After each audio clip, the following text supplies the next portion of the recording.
It's officially that time. The 2024 KHSAA Girls Basketball State Tournament has arrived. And our sports reporter Lauren Floyd was in Rupp Arena with the Bowling Green Lady Purples as they opened up play against Owsley County. Now on to some Louisville basketball. The Cards are in the middle of a 3-game losing streak with the schedule not letting up anytime soon. They host number 12 Duke tonight. The newest chapter of perhaps WKU's longest rivalry is in the books. WKU versus Middle Tennessee. The two teams squared off this afternoon in big fashion for their 104th meeting all time. And our sports reporter, Caden Gaylord-Day, was in Huntsville for the game and brings us the action.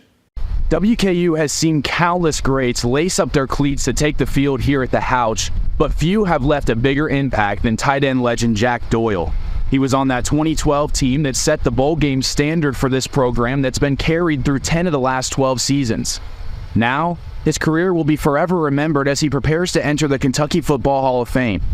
I spoke with him about this accomplishment as he reflected on his time on the Hill. It's just such a special place. Doyle walked onto campus in 2009, and after experiencing a winless season, he says the hiring of head coach Willie Taggart helped set his career on the right path. He brought an offense that featured the tight end, so that was a huge benefit, and it gave us, gave the tight end an opportunity to make plays in the pass game and also in the run game, and I had to learn a lot. Doyle finished his career as arguably the greatest tight end in program history. He's 8th all-time in receiving yards, 6th all-time in catches, and leads all tight ends in both. After a career with many highlights, it's hard to pick a favorite memory from his tenure. The Kentucky game is obviously the first thing to come to mind. That's a game that I'll never forget. It's something I'm still immensely proud about, and I know all my teammates are as well. After 2 Pro Bowl selections during his time in the league, Doyle retired from the NFL in 2021. He says he's thankful to the WKU coaching staff for propelling his career and that he will always be a Hilltopper. To see, Western Kentucky be recognized the way they are nationally, and so proud to say that we played there. Well, Monday morning, just after 6, the Bowling Green Fire Department responded to a call of a fire coming from the residence behind me. A mother and her baby were removed from the residence and are now recovering at Vanderbilt Hospital. As they work to get healthy, a family friend stepped up to try and make this tough time a little easier. It's an 11-month-old baby that he just doesn't know anything. He's just in pain. A mother and her baby waking up to an apartment filled with smoke. I saw it and it just broke my heart. The Bowling Green Fire Department rescued them both from the apartment, where they were air evacuated to Vanderbilt Hospital. Mom has 1st and 2nd degree burns, while the baby has 2nd degree burns, and his lungs are really swollen, and he had a lot of smoke inhalation. The fire engulfed the interior of the apartment, a place they've only called home for 6 months.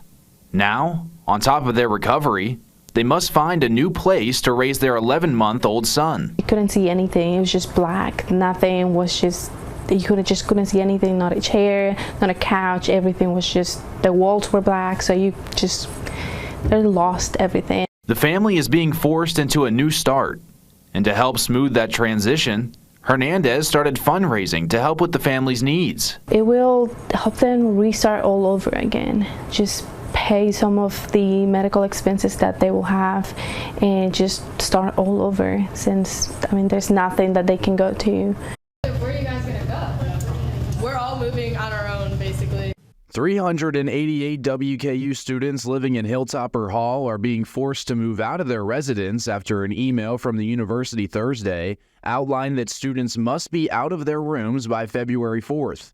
3 on-campus options were given, and students remaining on campus are incentivized with an additional $1,000 scholarship. The 3 options for residence halls are McCormick, and then there's private rooms in Pierce Tower instead of Keene, or you can move off campus and just receive the refund of that spring semester bill.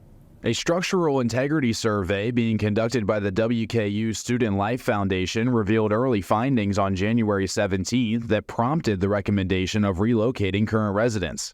The survey is ongoing and no results have been made available to the public. Students were made aware of the survey in October and saw construction equipment that extended the doorway outside shortly after. but were assured there had been no concerns of structural integrity up to that point. 3 months later, students are told they have less than 17 days to vacate the property. They showed up about mid-fall of last semester. That is when they were checking out our decorative stonework. I was told that they would put up, in case a stone did fall, that it doesn't fall on a student while they're walking out of the building. Who told you that? Caboni. Hilltopper Hall residents attended a town hall meeting today in the lobby of their building. Media was not allowed to go inside or record anything in the meeting.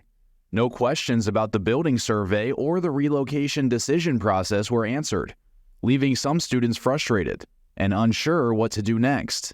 Some people are very, very upset about it, and it is a huge inconvenience. It's more frustrating because this building was built in 2018, and it's known as the nicest building on campus. It's the most expensive residence hall to live in, and so for this to happen in the first week of school is really, really frustrating.